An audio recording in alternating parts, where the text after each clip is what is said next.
Hello again, everybody. This is my last video. Nice to see you. Again, I just want to say thank you so much for everyone who's viewed and watched these videos. Honestly, I was pretty nervous about sharing my story on an online platform and sharing my story. And yeah, I mean, I talk in front of people for a living kind of, and I do it pretty often, but it's really scary or different when you do it, sharing your whole story and really in depth in an online format where anybody can really comment. So to all of you who have watched it, thank you. Watched the first two and this one, thank you. And to all of you who've reached out, whether an affirmation, that's very kind of you. I really appreciate that. It helps me with that. And then also for anyone who's reached out, because it's been helpful for them, it's really nice to know that as well. Because it's just, when we share our stories, it's important to really know it's good and it's important. I remember I was like, this doesn't, I shouldn't do this. This is, whether it's worried about being self-promoting or worried about anything like that, all the anxieties come in your head about, oh, you shouldn't do this. And the reality was like, I just sensed the Lord saying, no, this is something you should do. So thank you for everyone who's watched. I wanted to start with this last one, this third one, by recapping. There's a really important reason why we need to recap, but we've talked about first in the middle, I went through those 6 months of depression. And one of the first things that really helped was when I began to have self-compassion instead of condemnation. Remember, because it was just pure condemnation over myself, over everything going on in me. So that really was hard for me. And it was just so much condemnation in my head. And so I had to move into a space of compassion where I could actually see myself and be okay with who I was and have compassion on what I was going through and know that it was okay and that I could take as long as I needed to get through it. I'm also noticing right now that my beard game is still, this is almost 3 weeks since I've shaved and it's this bad. So, I'm going to get over it. I'm going to shave it soon. Moving from self-compassion into the need for composure, because we need to be able to compose ourselves to be able to move on again without shame, without shaming ourselves for not being composed. We need to do that healing, composing work in order to be able to move forward. It's okay for as long as we have need self-compassion and need to just get out everything we need to get out and let our emotions exist and do all that. But composure is something that we need, and we can build composure through our ability to be curious about what's going on with us and our ability to develop curiosity, as well as developing and approaching that through a posture and an attitude of courage, or a place of courage, because a lot of times we have to really look at ourselves honestly, openly, and have the courage to be curious enough to ask ourselves the questions of what's going on and to wrestle with ourselves and to take responsibility for ourselves. That's a courageous act, to take responsibility for yourself, because it's really hard. And it's much easier to just be like, this is just happening to me, instead of realizing we do have power and we have the ability to move forward in this. And so the reason why, as we get through all of these things, and the importance of curiosity and courage to build composure is to look at ourselves, right? Because oftentimes, and again, this is my experience. I'll say from my experience, I had real deep issues going on underneath my anxiety and depression that until I developed the courage and curiosity to approach, I wasn't willing to deal with, and I wasn't even aware of. And it's not necessarily that I wasn't willing, it just hadn't really gotten there yet for me. I needed to go through the things I went through to really make me aware of what my real issue was.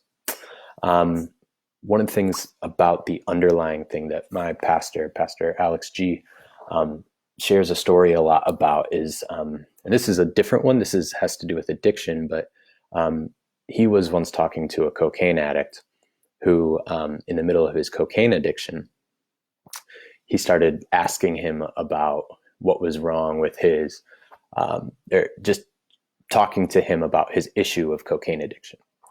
And the cocaine addict at that point responded and said, hey, you are asking me about my solution. You haven't asked me about my problem yet. My problem isn't cocaine. That's how I escape my problem. That's how I try and solve my problem. It's not effective, but it's how I try and do it. My real problem is much deeper, and it's why I use cocaine. And I think, while again, it's not about addiction here, with this specific place, for me, my response, or what would end up outcoming of depression and anxiety, was because there was a deeper problem at hand. There's a deeper issue that I was trying to figure out that I hadn't figured out yet.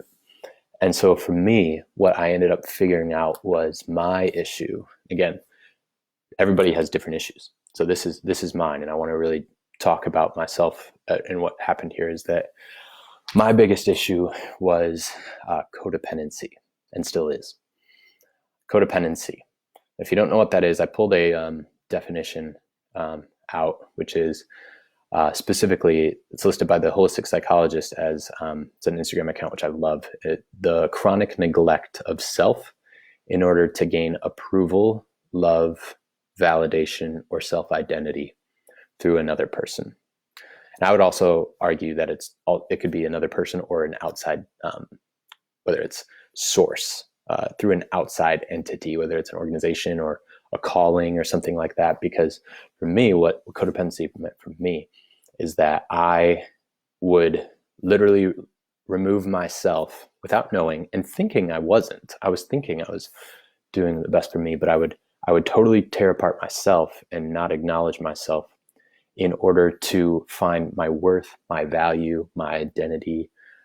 Legitimately, like I was trying to find my worth, value, identity in being a title of a pastor, in trying to please specific individuals, and trying to earn the love of certain individuals, and trying to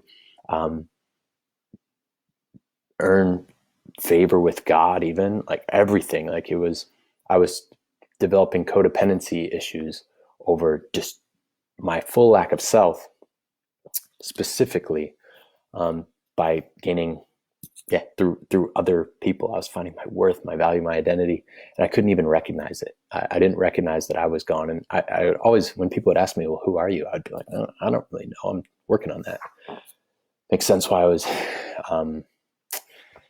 struggling with that. And so my responsibilities felt like they were all, like I felt responsible for everyone else, whether it was church and how that was going, whether it was supervisors, or whether it was, I even remember telling my boss at Starbucks, like I remember early days, I would be like, I want my entire, my main goal for you is that you never, ever have to worry about me, that I do everything right and perfect, and I'm the most dependable thing for you. And that's a really hard thing to try and own up to, or to live up to, right? Like I didn't realize what I was doing at that point, but I was taking full responsibility for my manager's emotions, which, by the way, my manager's amazing. Was amazing, because I don't work there anymore, but he was like the best. I loved him. But for some reason, I felt like I was responsible for how he was feeling at any point.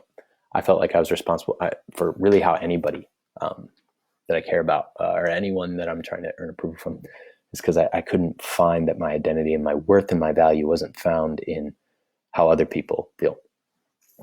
So that's really what my issue was. You can look more into codependency if you want. I can share more if you want. But that's really, really, really what I was struggling with, was this another word that starts with C, codependency. But the ways that I could deal with it and find liberation and find freedom is that when I finally could name it, and the way I named it actually is really interesting. Again, I think my therapist had been talking about it, and I think spiritual director had actually been talking about it. I think friends had been sharing about it. Whether they were specifically naming it as codependency or not, that may have been it. I think the Enneagram may have been highlighting some of this stuff, but in reality, it was, as I mentioned last time, when the student's ready, the teacher arrives. once we're ready to kind of own up, and once we've done that courageous work of being curious enough and asking the questions that we need to and all of that, to be honest, it was weird for me. My breakthrough came kind of through, I was scrolling on Instagram one day, and I'd started following this account called The Holistic Psychologist. I'm going to post links to this one. They're just really, really good. And she just talked about what codependency was. And she talked about what it looked like. And I all of a sudden was like, this is me. This is exactly what I've been struggling with. How does this random definition know? And I didn't know there was a word for it. I didn't know that there was a term or an actual diagnosis or something like that to name what I was going through. And so I don't know if any of you have experienced this the way I experienced it, but when I finally was able to get to that point of naming it, it wasn't scary. It was so freeing. It felt so liberating. It was like, oh, I have a word for this. Wow. Do other people struggle with this the same way? And when you begin to see stories from other people, you go, wow, like this makes so much sense of why I've been struggling with this in this way and why this in this way. And it really liberated. And so being able to name it as it was really, really great.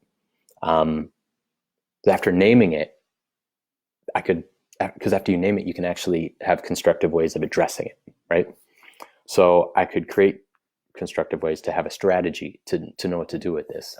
Last night, my sister and I actually watched my favorite movie of all time, which is Silver Linings Playbook.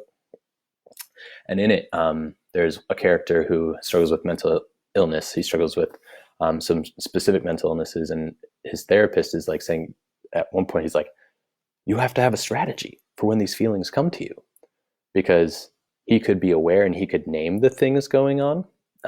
He could name like, oh, I didn't realize I struggled with this, and this is how I've been struggling with the whole life. Therapist is like, it's great that you can name it, but until you develop a strategy and know how to cope with it and address it and heal with it, you're just going to keep going through this. And so I really resonated with that. And I think because it helped me begin to have strategies for this. Number one, I'd go through the cycle again. Compassion, when these feelings come, and when I start to recognize this is my codependency coming up, I can have the self-compassion that I needed to have to be compassionate with myself, to move into the curiosity and the courageous places of finding composure. Like that healing cycle and just being able to recognize that, it's just been huge. It's a huge strategy for me. I think finding spaces where I wasn't responsible. That was, codependency people always feel responsible, right? We're always feeling like I'm responsible for how this person's feeling, this person, this. I started to just find those places. Like I said in the last video, I'd go spend time with friends where I didn't have to feel responsible for anything. I could just exist as me. It just feels so freeing. And when you finally get in those spaces, you begin to realize, oh, this is how it's okay to feel. And so I had to find, and I still have to find, spaces where I'm not responsible. Beginning to actually say how I felt and knowing that's okay. Like it's okay if I disappoint people. It's okay if we disagree. It's okay because I'm not responsible for the other person.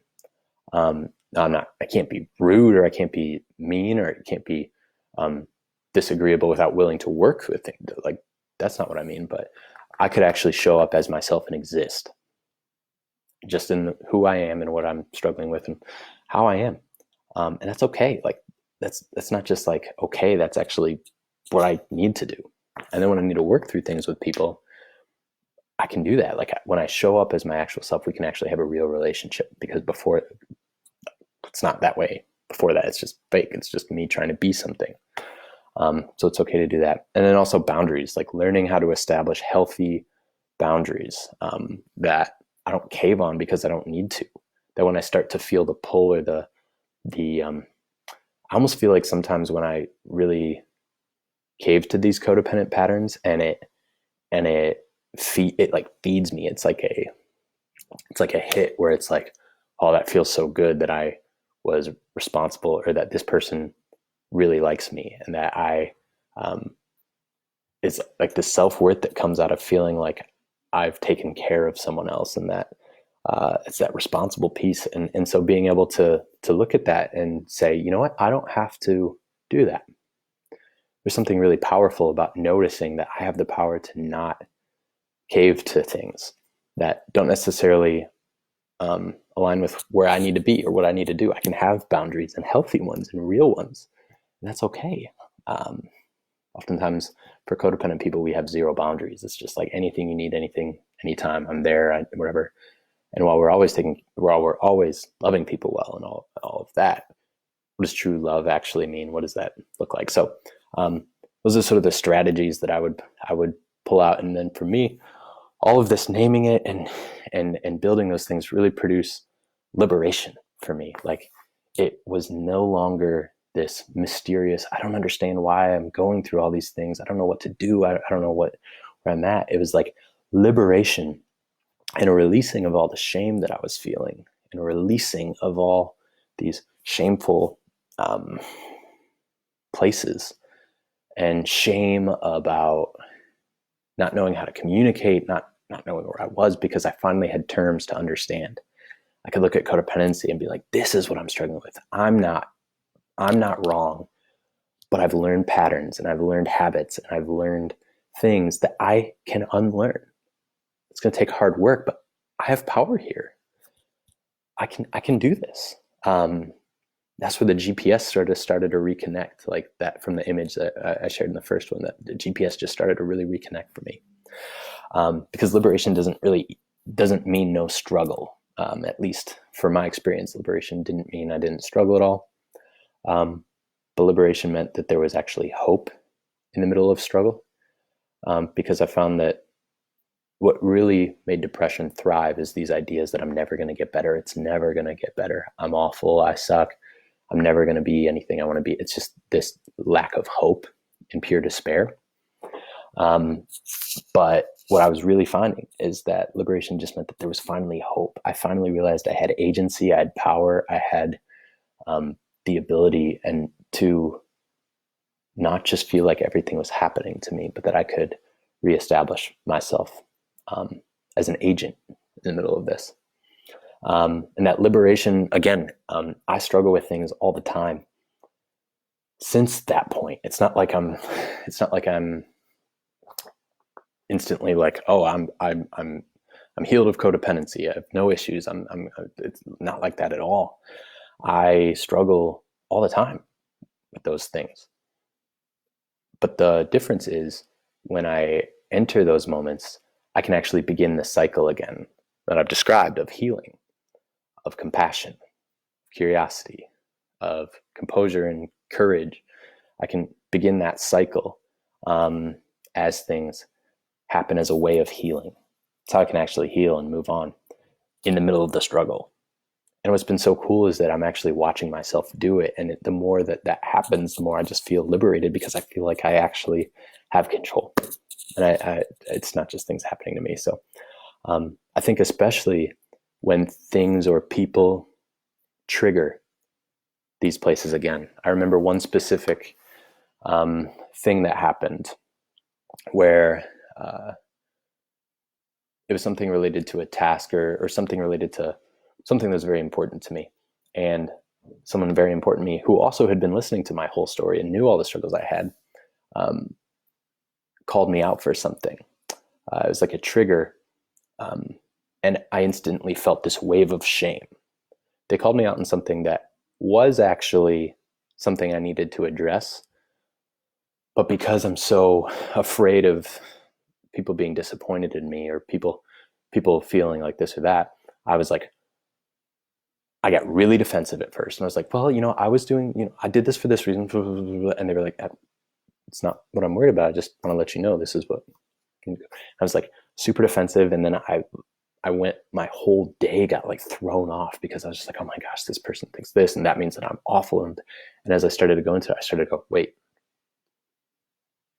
it's okay. I could do the self-compassion. I could employ the strategy. And I realized that it was actually me trying to establish a boundary. It was something that I probably went a little too far in establishing a boundary. And that's okay, because especially for someone like a codependent who's trying to figure out what they can do, or as you're healing, you kind of have to try things, right? And so I was doing something that was out of the ordinary for me. But I was really trying to establish this boundary, and I was establishing something that was way too rigid and way too, I was experimenting. And thankfully, I have people who love me enough to be like, I think you're going a little too far here. And again, like I said, the wave, but as I sat with it, I was able to discern it, to process it, and I go, you know what?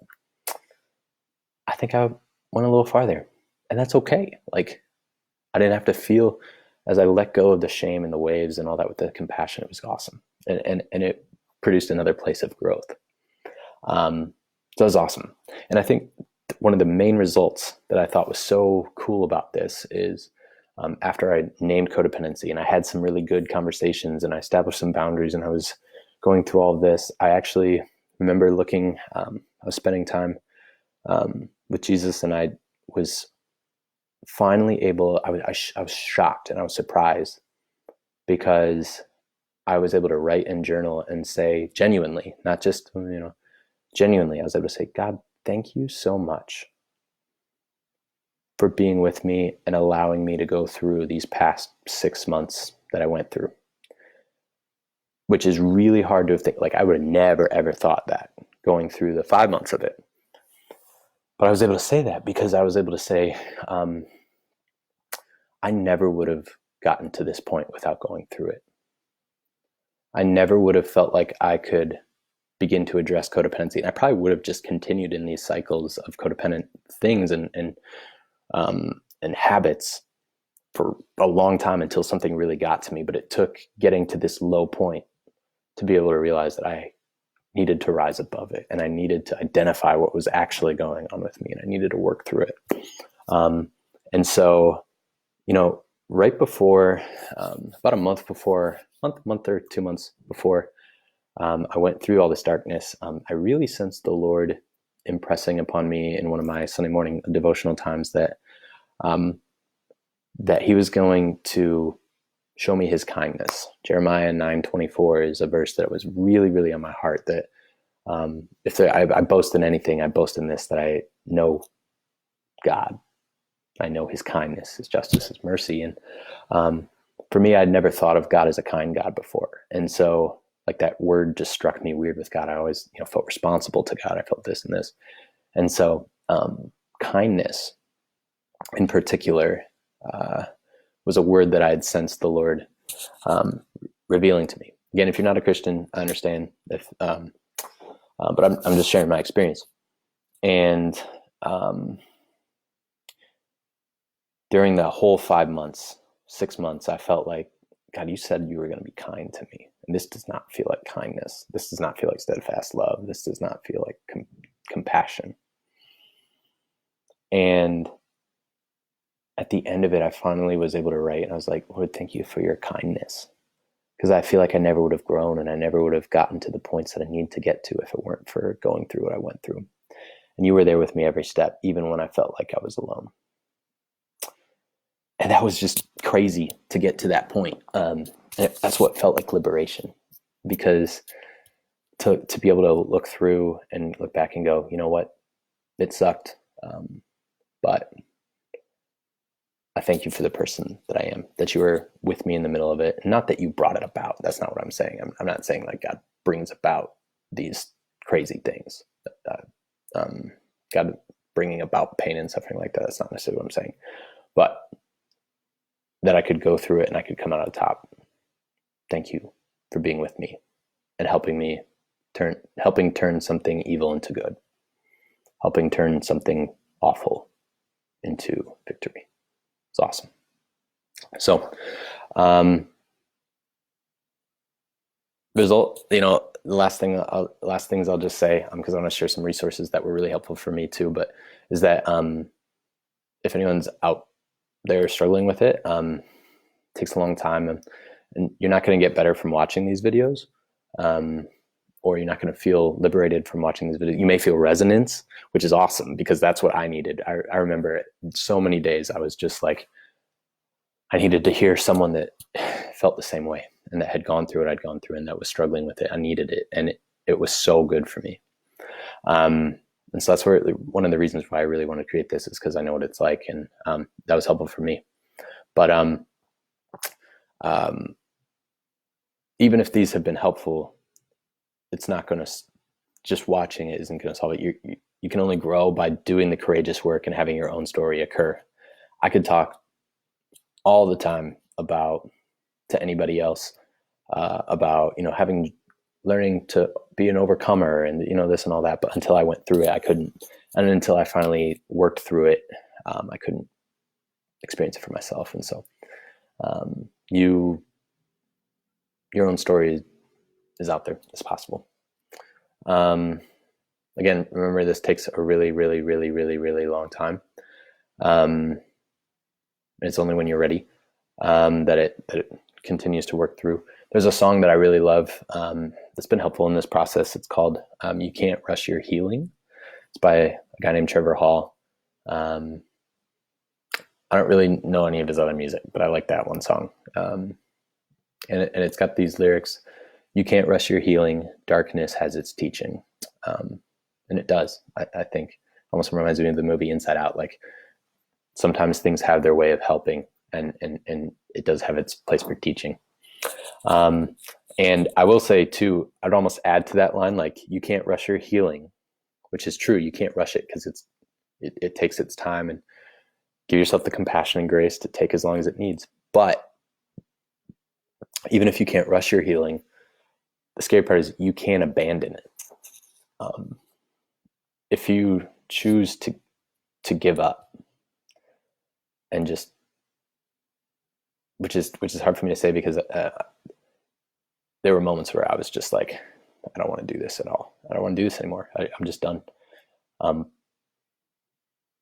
that's oftentimes when a lot of the healing work really is going on, and having that courage to go through. And so have the courage not to abandon your healing, but to continue to push through, because you can't rush it, and it may take a long time, and it sucks. But can't rush it. So I just want to share a few resources that were really helpful for me, just in case they might be helpful for anyone else. Like I said, I'm attaching links, but the book Emotionally Healthy Spirituality by Peter Scazzaro, I think is how you pronounce his name. I'm not sure. That one's a really helpful one I found. There's a book called Boundaries by Henry Cloud and John Townsend. Absolutely love that book. That book covers a lot of different things, and boundaries, it just helps me. It's helped me really think through, what does good, healthy boundaries look like, and how do you address boundaries in the middle of life with people, especially for codependency. It's just been so good. But there is one thing that I want to note, and it points to another place that's been really helpful. I was actually just reading that book this morning, and there was a talk on forgiveness, and forgiveness for people. They gave like this short paragraph. This is probably one of the biggest issues I've had with the book, because I love almost pretty much everything else, but they had a paragraph this big on forgiveness, and it was just like, you have to forgive, because if you don't forgive, you're always tied to that person forever, and it doesn't help ever. So you have to forgive. And while I said true, the big thing that I had an issue with is something that I learned from the next person I'm going to highlight, which is Reverend Lolita G. I was actually watching a live stream she had on Wednesday for something she puts on called Black Women Heal Day. And she was talking about, I don't need someone running in my face forgiveness right away. Now, hers talks a lot about trauma and abuse through sexual abuse, specifically for Black women in particular. And so let me just say her book right now is called I Can't Live Like This Anymore. It really recounts her story. So if you're interested in stories and hearing about that, the book, again, I Can't Live Like This Anymore by Reverend Lolita G. And she also has Black Women Heal that she does, but it's specifically devoted to healing for Black women who've gone through sexual abuse and trauma. But what she highlighted again, that again has my critique of boundaries, is that you have to immediately do forgiveness, and you have to be ready for forgiveness, because if you haven't truly done forgiveness, like if you just forgive just because someone tells you to and you feel like you should, that's not going to last. That's actually going to create more issues within you, and you've got to go through your own healing process to let that sort of happen. Because stuff that's like that, it's not the same as just everything else. So I just want to be really clear on that.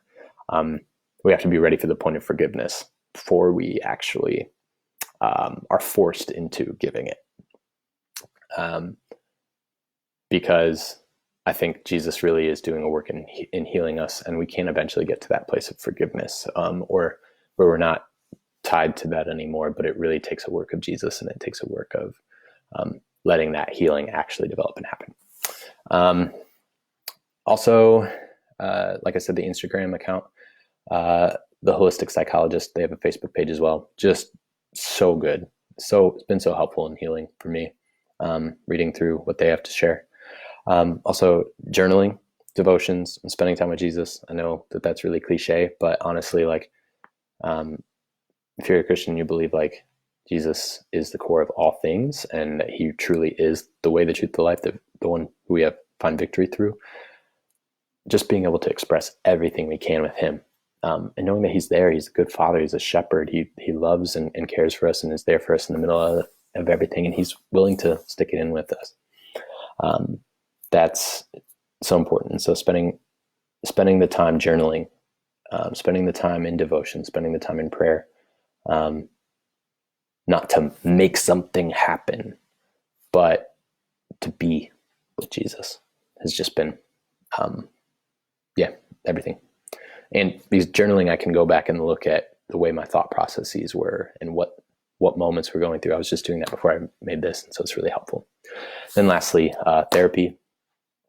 My therapist has been so awesome, so amazing. And a therapist who questions and kind of gets you irritated a little bit is helpful, because challenges the ways you're thinking. I remember there were a few times I was like, nope, this is stupid. And then I came back later and be like, I think you were right. So having therapists like that. I had a spiritual director from the Crucible Group is what it's called.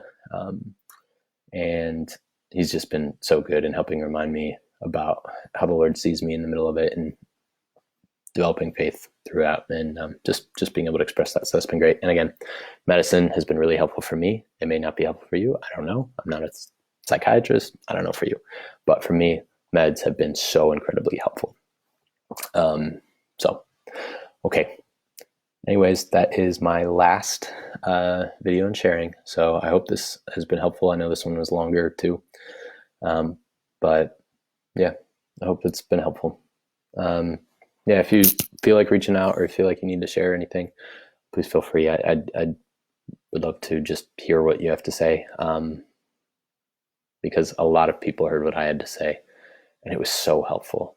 Even if it didn't feel like it changed anything in the moment, it was all part of the healing process and getting to the point where I could. So sharing our story is really important. I'd love to, hear what's going on for people. Again, I'll establish my own boundaries in the middle of it. So to not be codependent on that, but yeah. So anyways, thank you all, and really appreciate it. I hope in the middle of this craziness that that there is hope and there is power in the middle of this. Thanks.